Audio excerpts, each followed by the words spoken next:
Le Lévitique, chapitre 16.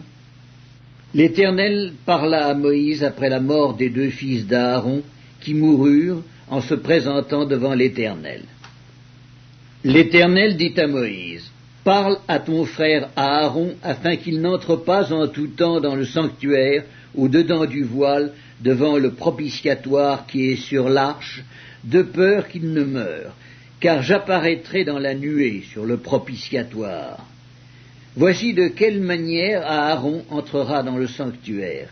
Il prendra un jeune taureau pour le sacrifice d'expiation et un bélier pour l'holocauste, et il se revêtira de la tunique sacrée de lin, et il portera sur son corps des caleçons de lin.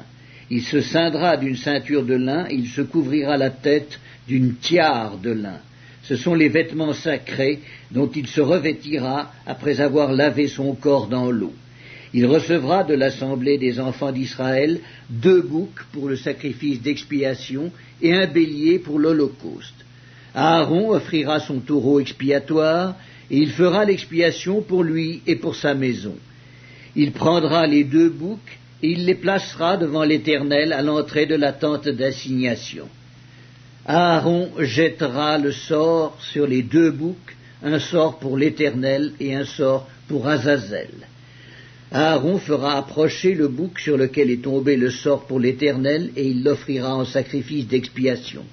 Et le bouc sur lequel est tombé le sort pour Azazel sera placé vivant devant l'Éternel, afin qu'il serve à faire l'expiation, et qu'il soit lâché dans le désert pour Azazel. Aaron offrira son taureau expiatoire, et il fera l'expiation pour lui et pour sa maison. Il égorgera son taureau expiatoire. Il prendra un brasier plein de charbons ardents ôtés de dessus l'autel devant l'Éternel, et de 2 poignées de parfums odoriférants en poudre. Il portera ces choses au-delà du voile. Il mettra le parfum sur le feu devant l'Éternel, afin que la nuée du parfum couvre le propitiatoire qui est sur le témoignage, et il ne mourra point. Il prendra du sang du taureau, et il fera l'aspersion avec son doigt sur le devant du propitiatoire vers l'Orient. Il fera avec son doigt 7 fois l'aspersion du sang devant le propitiatoire. Il égorgera le bouc expiatoire pour le peuple, et il en portera le sang comme au-delà du voile. Il fera avec ce sang comme il a fait avec le sang du taureau, il en fera l'aspersion sur le propitiatoire et devant le propitiatoire. C'est ainsi qu'il fera l'expiation pour le sanctuaire à cause des impuretés des enfants d'Israël et de toutes les transgressions par lesquelles ils ont péché. Il fera de même pour la tente d'assignation qui est avec eux au milieu de leurs impuretés. Il n'y aura personne dans la tente d'assignation lorsqu'il entrera pour faire l'expiation dans le sanctuaire jusqu'à ce qu'il en sorte. Il fera l'expiation pour lui et pour sa maison et pour toute l'assemblée d'Israël. En sortant, il ira vers l'autel qui est devant l'Éternel, et il fera l'expiation pour l'autel.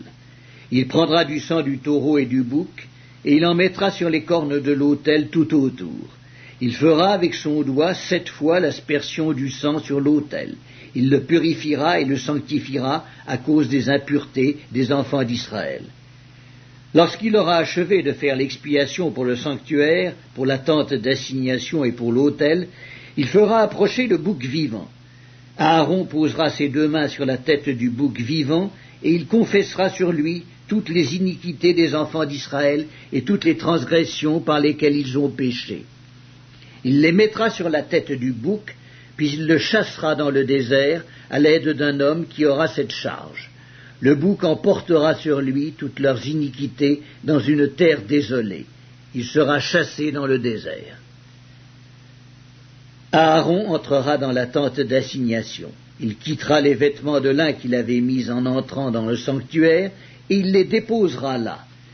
Il lavera son corps avec de l'eau dans un lieu saint, et reprendra ses vêtements. Puis il sortira, offrira son holocauste, et l'holocauste du peuple, et fera l'expiation pour lui et pour le peuple. Il brûlera sur l'autel la graisse de la victime expiatoire. Celui qui aura chassé le bouc pour Azazel lavera ses vêtements et lavera son corps dans l'eau.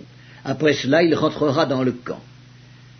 On emportera hors du camp le taureau expiatoire et le bouc expiatoire dont on a porté le sang dans le sanctuaire pour faire l'expiation, et l'on brûlera au feu leur peau, leur chair et leurs excréments. Celui qui les brûlera lavera ses vêtements et lavera son corps dans l'eau. Après cela, il rentrera dans le camp. C'est ici pour vous une loi perpétuelle. Au 7e mois, le 10e jour du mois, vous humilierez vos âmes, vous ne ferez aucun ouvrage, ni l'indigène, ni l'étranger qui séjourne au milieu de vous. Car en ce jour on fera l'expiation pour vous, afin de vous purifier. Vous serez purifiés de tous vos péchés devant l'Éternel. Ce sera pour vous un sabbat, un jour de repos, et vous humilierez vos âmes. C'est une loi perpétuelle. L'expiation sera faite par le sacrificateur qui a reçu l'onction et qui a été consacré pour succéder à son père dans le sacerdoce. Il se revêtira des vêtements de lin, des vêtements sacrés. Il fera l'expiation pour le sanctuaire de sainteté, il fera l'expiation pour la tente d'assignation, pour les sacrificateurs et pour tout le peuple de l'assemblée. Ce sera pour vous une loi perpétuelle. Il se fera une fois chaque année l'expiation pour les enfants d'Israël à cause de leurs péchés. On fit ce que l'Éternel avait ordonné à Moïse.